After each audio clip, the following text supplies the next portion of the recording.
My name is Sivacharam Naidu, GK and Current Affairs Faculty, Sri Sri Institute. DSC HGT batch 23/4/2025న ప్రారంభమైనది. త్వరలో all competitive Telugu medium batch అంటే next month 9వ తారీఖున అంటే May 9వ తారీఖున all competitive Telugu medium batch కూడా ప్రారంభించనున్నారు. కనుక ఈ విషయాన్ని మీరు అందరికి కూడా తెలియజేస్తారని మనస్ఫూర్తిగా కోరుకుంటున్నాను. అదేవిధంగా 2025 ఏప్రిల్ మంత్ కరెంట్ అఫైర్స్ మనం బిట్ వైజ్ చూద్దాం. ఒకసారి చూద్దాం sir. 2025 sir 2025 April current affairs CA current affairs చూద్దాం. Okay sir, bit number 1 start చేద్దాం. నాటో అంటే North Atlantic Treaty Organisation. NATO సభ్య దేశాలలో ఏ సదస్సు నుండి వైదొలుగుతున్నట్లు ప్రకటించాయి. అయితే నాటో సభ్య దేశాలు ఏ సదస్సు నుండి వైదొలుగుతున్నట్లు ప్రకటించాయి, ఇది ప్రశ్న సార్. ఒక్కసారి గమనించాలి sir. Option 1 world expo 2025, option 2 UN ocean conference, option 3 rotary international convention, option 4 Ottawa convention. కాబట్టి నాటో సభ్య దేశాలు ఏ సదస్సు నుంచి తొలగుతున్నాయని వైదొలుగుతున్నాయని ప్రశ్న అనడం జరిగింది sir. Option 4 is right answer. Ottawa convention అని మనం గుర్తుపెట్టుకోవాలి. అయితే నాటోలో ఉన్న సభ్య దేశాలు ఎన్ని వైదొలుగుతున్నాయి ఒకసారి గమనించాలి. ఇక్కడ నాటో అనగానే sir North Atlantic Treaty Organization మనం గుర్తుపెట్టుకోవాలి. మరి నాటోలో ఎన్ని దేశాలు ఉన్నాయి సార్ అంటే ప్రస్తుతం 32 దేశాలు ఉన్నాయి. నాటోలో ప్రారంభంలో సభ్య దేశాలు ఎన్నంటే 12, ప్రస్తుతం ఎన్నంటే 32. మరి 32 సభ్య దేశాలు కూడా ఏ సదస్సు నుంచి వైదొలుగుతున్నాయి అన్నట్లు బిట్టేవడం జరిగింది. ఏ సదస్సు సార్? ఆప్షన్ 4లో ఉన్న ఒట్టావా కన్వెన్షన్ అని గుర్తుపెట్టుకోవాలి. మరి అదే విధంగా తీసుకుంటే ఇటీవలి కాలంలోని 2024 సార్ 2024, అదే విధంగా తీసుకుంటే 2023లోని నాటోలో ఒక సభ్య దేశం చేరింది. ఎప్పుడు సార్ అంటే అది ఏప్రిల్ 4వ తారీఖున చేరింది. ఆ సభ్య దేశమే ఫిన్లాండ్. ఏ దేశం సార్? ఫిన్లాండ్ అని మనం గుర్తుపెట్టుకోవాలి. చాలా పేపర్లు అడిగాడు సార్. మరి రీసెంట్గా 2024 మార్చి 7 సార్, మార్చి 7వ తారీఖున ఒక దేశం చేరింది. ఆ దేశమే స్వీడన్ అని మనం గుర్తుపెట్టుకోవాలి. మరి ఈరోజు నాటోలో ఈ నార్త్ అట్లాంటిక్ ట్రీటీ ఆర్గనైజేషన్లోని మొత్తం 32 సభ్య దేశాలు కలవని మనం గమనించాలి. ఈ 32 సభ్య దేశాలు కూడా ఈ ఒట్టావా దీని నుంచి వైదొలుగుతున్నాయని మనం గమనించాలి సార్. మరి అదేవిధంగా ఈ నాటో అనేది 1949 ఏప్రిల్ 4న ఏర్పడిందని మనం గమనించాలి. Very very important sir. మరి 1949 అనగానే మనకు గుర్తు రావాలి RBIని జాతీయకరణం చేయడం జరిగింది.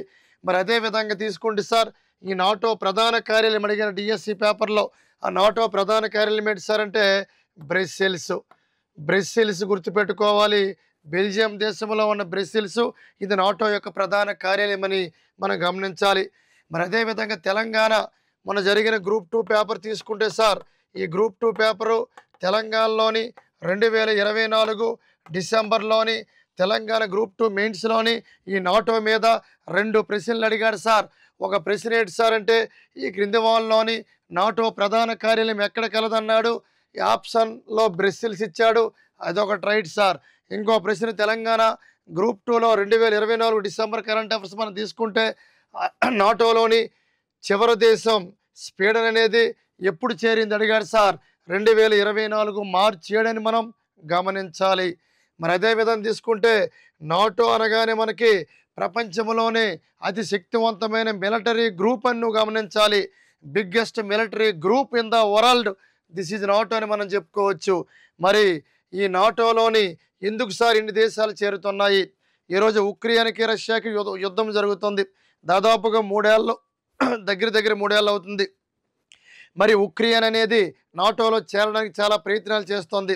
లాస్ట్ టైం సార్ మీ అందరికీ తెలిసిందే, నాటో మీటింగ్లోని జో బైడెన్ అమెరికా 46వ అధ్యక్షుడితో ఈ ఉక్రెయిన్ అధ్యక్షుడు ఈ జెలియన్స్కీ మాట్లాడాడు.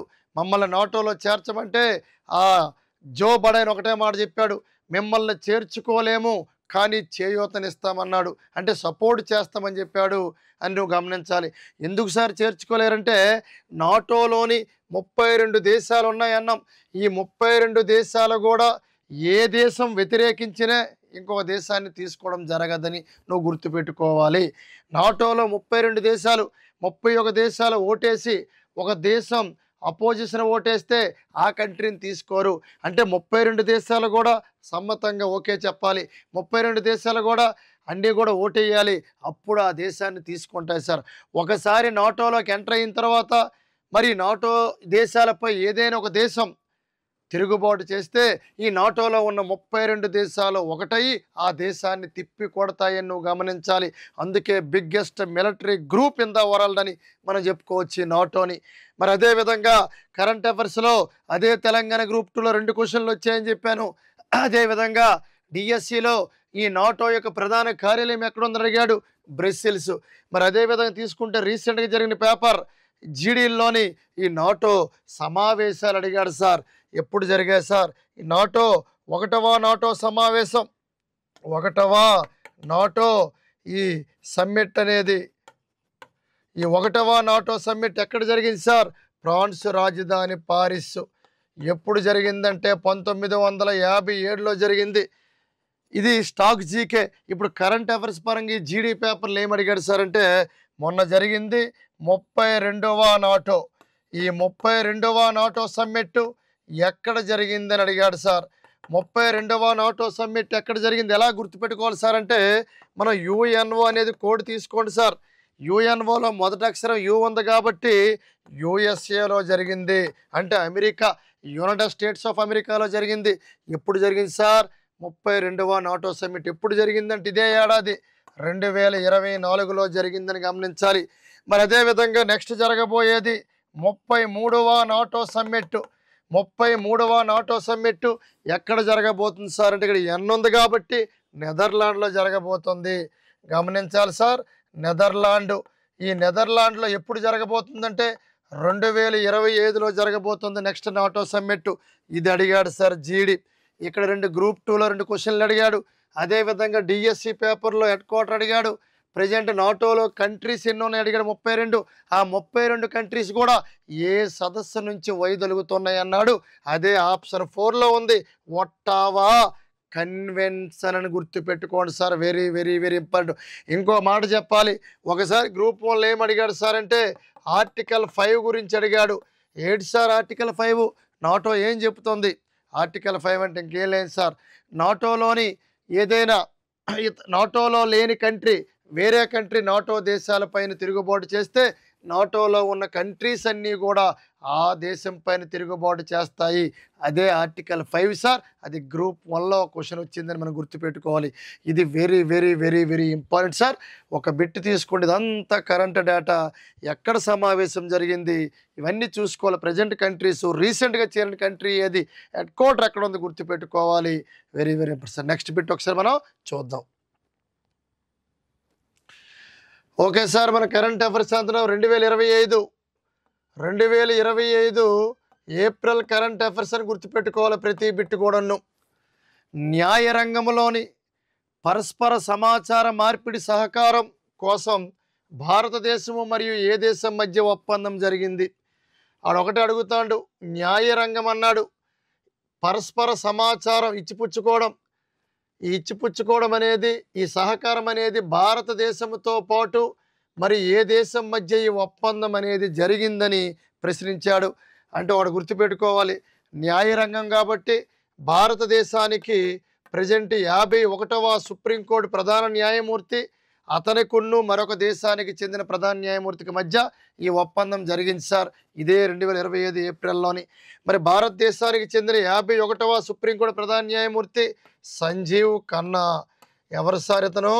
సంజీవ్ ఖన్నా అని మనం గమనించాలి.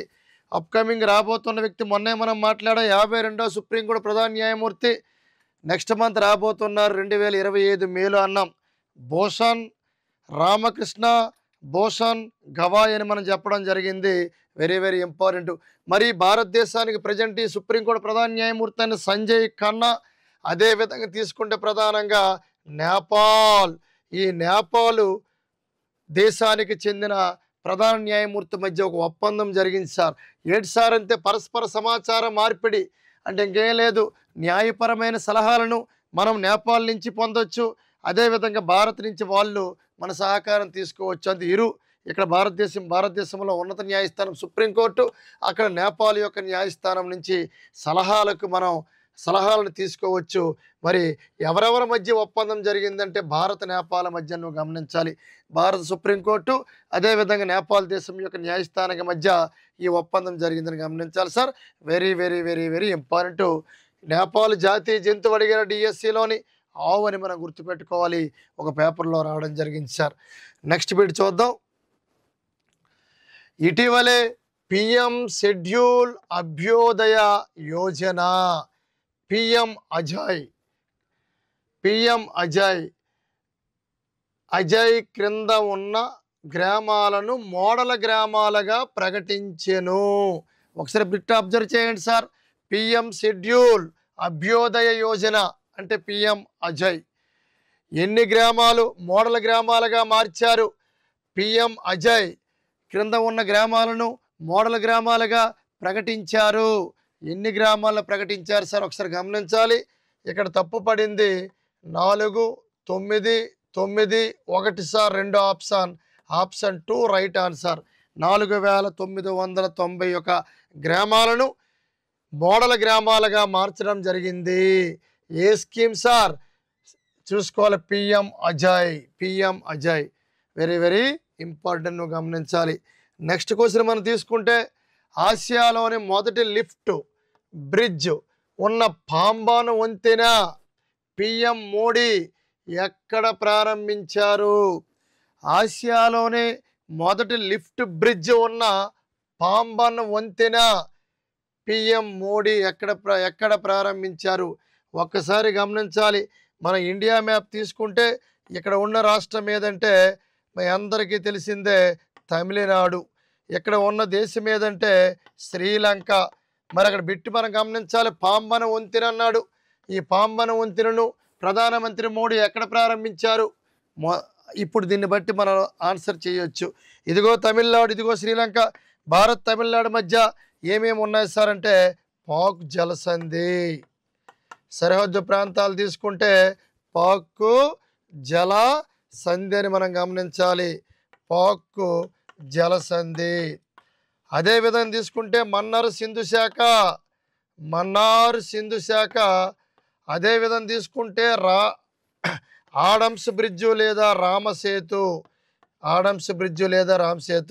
పాక్ జలసంధి, మన్నార్ సింధు శాఖ, ఆడమ్స్ బ్రిడ్జు లేదా రామసేతు అనేది ఈ రెండు దేశాల మధ్య ఈ సరిహద్దులను మనం చెప్పుకోవచ్చు. కాబట్టి ఈ పాంబన వంతెన అనేది ఆన్సర్ ఏంటి సార్ అంటే ప్రధానమంత్రి మోడీ ఎక్కడ ప్రారంభించారు? ఈ పాంబన వంతెన అనగానే తమిళనాడులో ప్రారంభించడం జరిగిందని నువ్వు గమనించాలి. Very very important sir. ఈ తమిళనాడు ముఖ్యమంత్రి స్టాలిన్, తమిళనాడు గవర్నరే రవి అని మనం గమనించాలి. ఈ తమిళనాడులో ప్రారంభించారు. ఈ స్టాలిన్ ముఖ్యమంత్రిగా ఉన్నారు, రవి గవర్నర్గా ఉన్నారని మనం గమనించాలి. Very very important sir. Modi ప్రారంభించడం జరిగింది.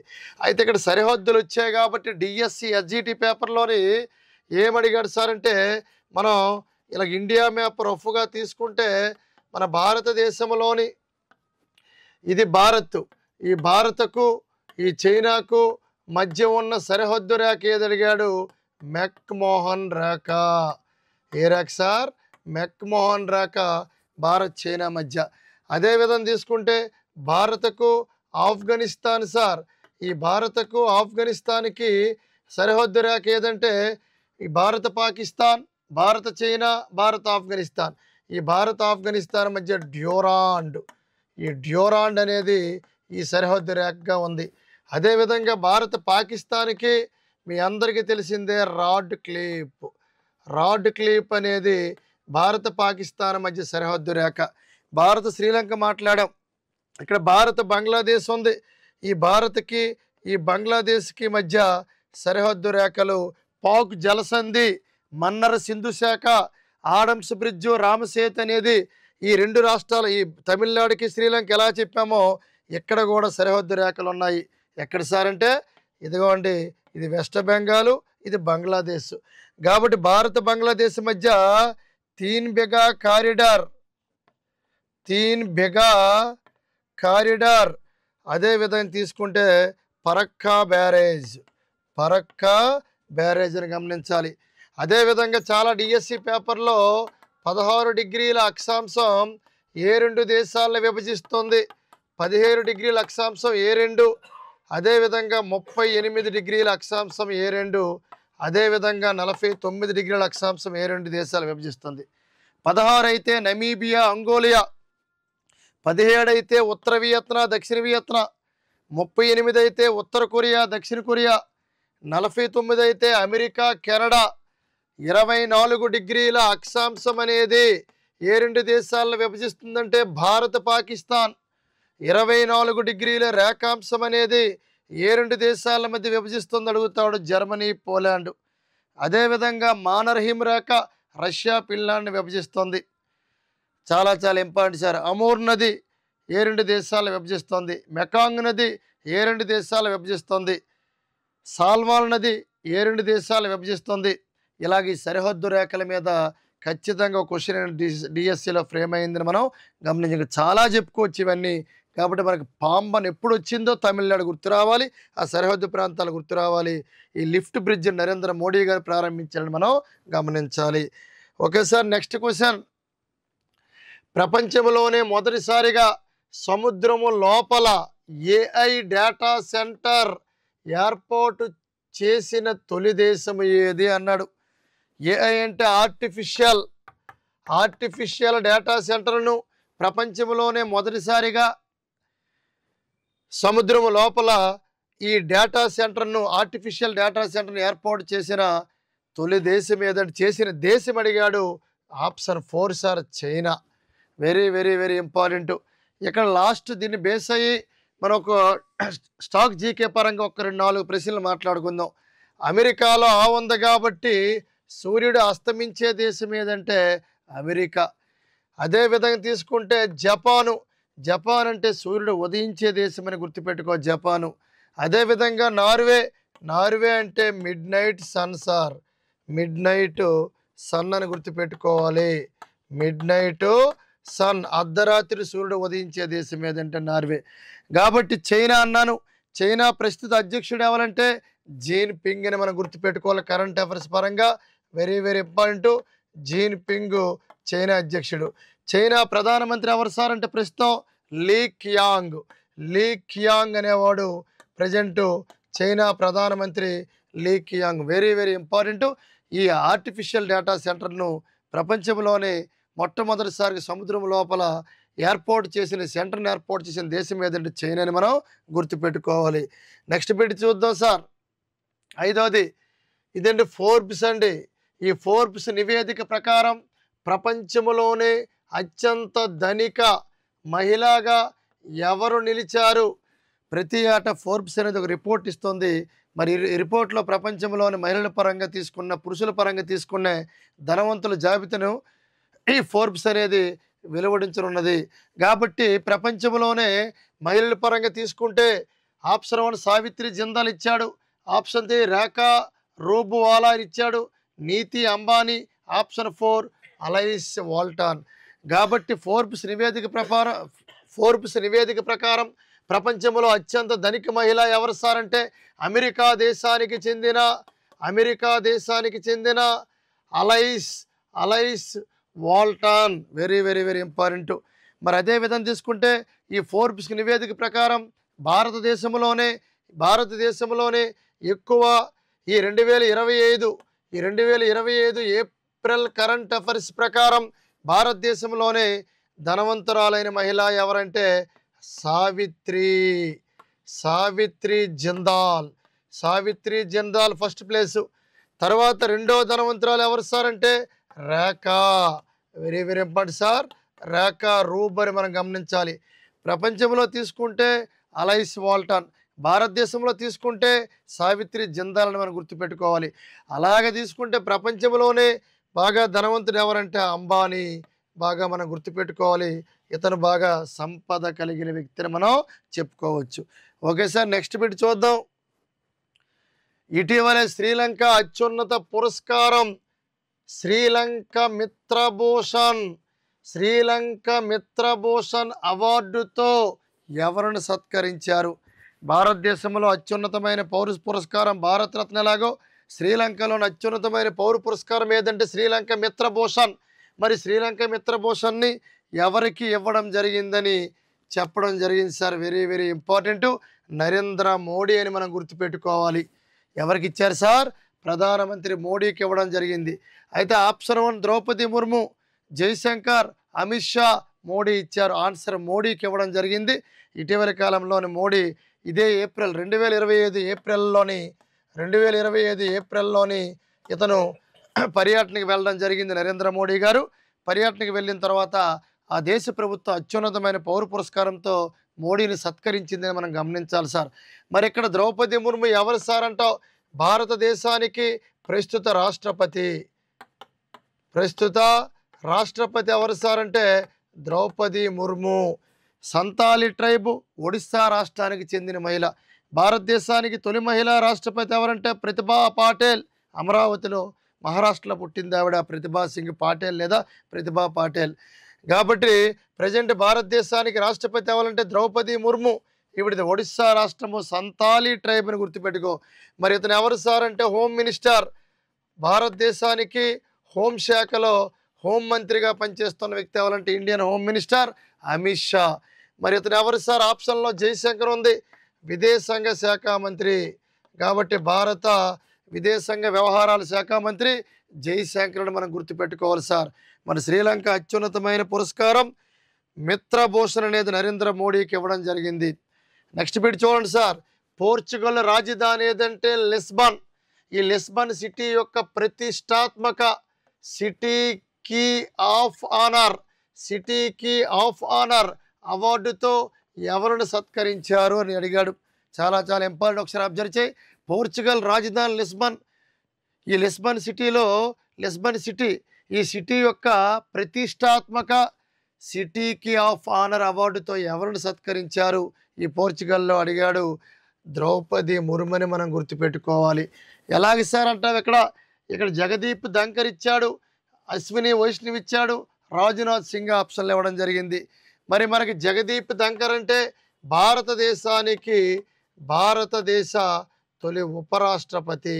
భారతదేశానికి ప్రస్తుత ఉపరాష్ట్రపతి, భారతదేశానికి తొలి ఉపరాష్ట్రపతి సర్వేపల్లి రాధాకృష్ణ. భారతదేశానికి ప్రస్తుత ఉపరాష్ట్రపతిగా చేస్తున్న వ్యక్తి. ప్రజెంటు ఎవరు సార్ అంటే వైస్ ప్రెసిడెంటు, అంటే ఉపరాష్ట్రపతిగా చేస్తున్న వ్యక్తి ఎవరంటే జగదీప్ ధంకర్. మరి రాజ్నాథ్ సింగ్ ఎవరు సార్? మీ అందరికీ తెలుసు, రాజ్నాథ్ సింగ్ అనగానే మనకి డిఫెన్స్ మినిస్టర్. రాజ్నాథ్ సింగ్ రక్షణ శాఖ మంత్రిగా ఉన్నారు రాజ్నాథ్ సింగ్. అశ్విని వైష్ణవ్ ఎవరు సార్ అంటే ప్రస్తుత భారత రైల్వే శాఖ మంత్రి. ఎవరు సార్ అంటే అశ్విని వైష్ణవ్. ప్రజెంట్ భారత రైల్వే బోర్డు చైర్మన్ ఎవరంటే రైల్వే బోర్డు చైర్మన్ అడుగుతాడు సార్. రైల్వే బోర్డు చైర్మన్ లేదా సిఈఓ ఎవరు సార్ అంటే సతీష్ కుమార్ అని గుర్తుపెట్టుకోవాలి. సతీష్ కుమారు ప్రజెంట్ భారత రైల్వే బోర్డు సిఈఓఆర్ చైర్మన్. రైల్వే శాఖ మంత్రి ఎవరంటే అశ్విని వైష్ణవ్. భారతదేశానికి ఉపరాష్ట్రపతి జగదీప్ ధంకర్. అదేవిధంగా తీసుకుంటే రక్షణ శాఖ మంత్రి డిఫెన్స్ మినిస్టర్ ఎవరంటే రాజ్నాథ్ సింగ్. మరి సిటీకి ఆఫ్ ఆనర్ అవార్డు పోర్చుగల్ ప్రభుత్వం సత్కరించింది మన రాష్ట్రపతికి ద్రౌపది ముర్ముకి ఇవ్వడం జరిగిందని గమనించాలి. ఓకే సార్, నెక్స్ట్ ప్రశ్న చూద్దాం. T20 క్రికెట్లో 13,000 పరుగులు చేసిన మొదటి భారతీయుడు ఎవరు సార్ అంటే విరాట్ కోహ్లీ అని మనం గుర్తుపెట్టుకోవాలి. విరాట్ కోహ్లీ.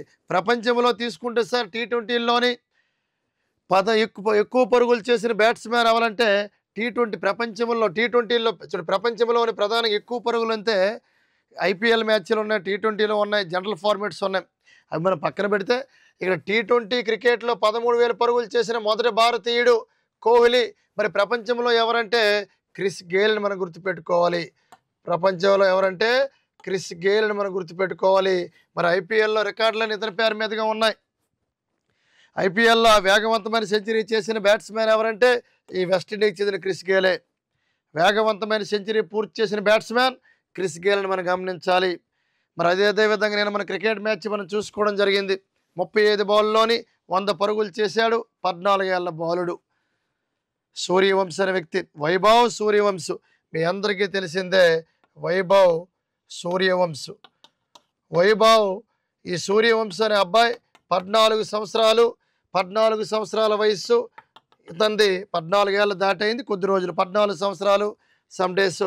మరి ఈ వైభవ్ సూర్యవంశ్ 35 బాల్లోని 35 బాల్స్ సార్ 35 బాల్స్లోని 100 పరుగుస్ పూర్తి చేశాడు. చిన్న వయసు, అంత 9th క్లాస్ ఏజ్.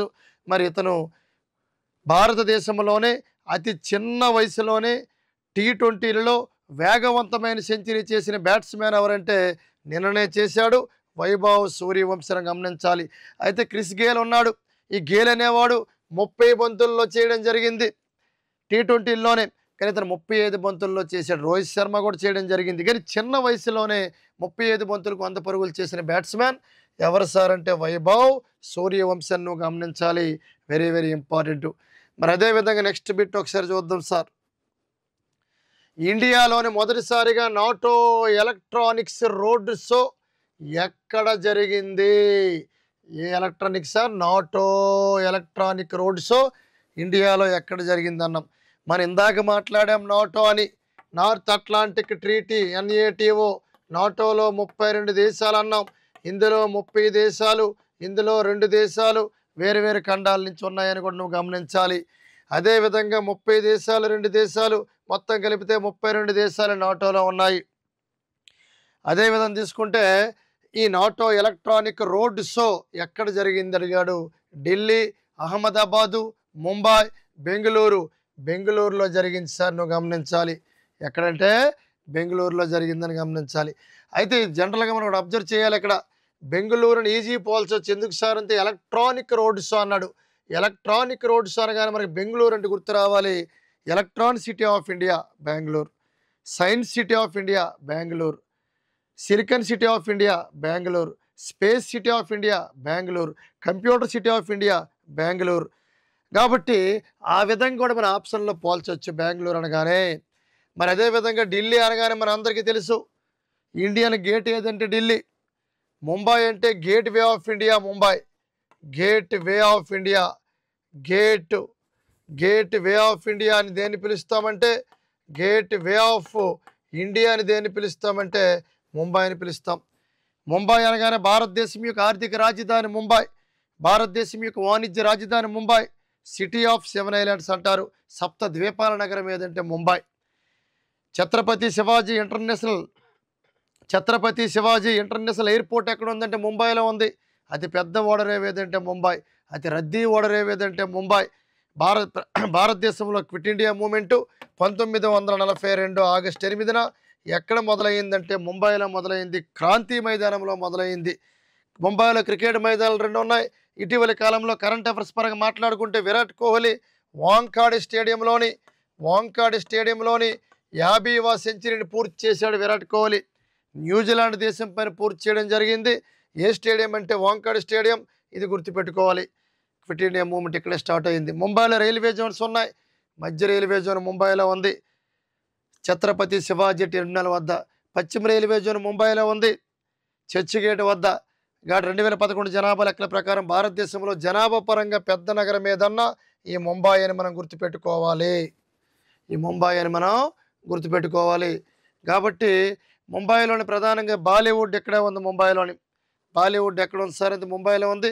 RBI ప్రధాన కార్యాలయం ముంబైలో ఉంది. బ్యాంక్స్ హెడ్ క్వార్టర్స్ అని ముంబైలో ఉన్నాయి. SBI head quarter Mumbai, HDFC head quarter Mumbai, ICICI head quarter Mumbai, yes bank head quarter Mumbai, union bank head quarter Mumbai, IDBI head quarter Mumbai, axis bank head quarter Mumbai, కాబట్టి central bank head quarter Mumbai. Maximum banks 80% ముంబైలో ఉన్నాయని నువ్వు గమనించాలి sir.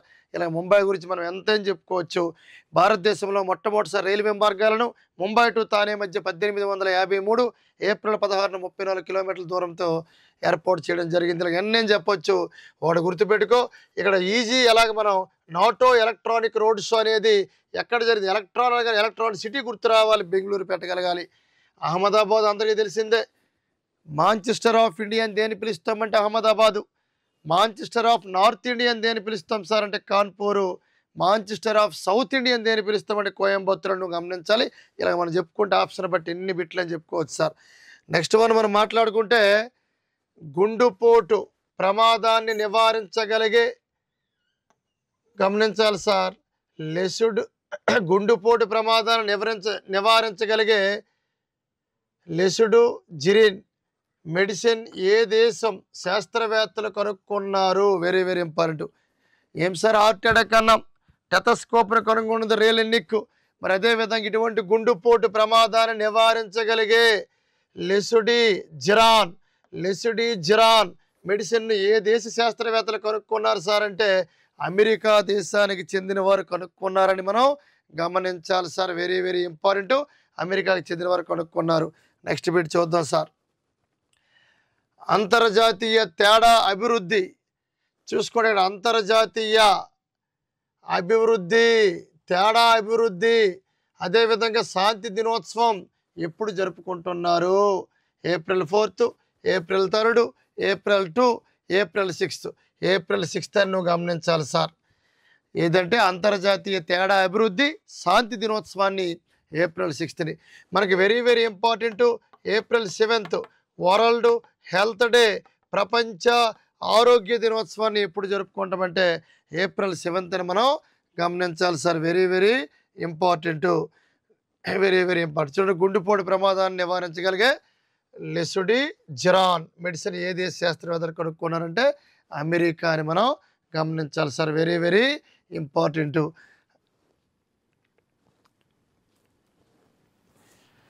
Okay sir, all of you thank you very much. మళ్ళీ next ఎపిసోడ్లో మరికొన్ని బిట్లతో మళ్ళీ కలుద్దాం.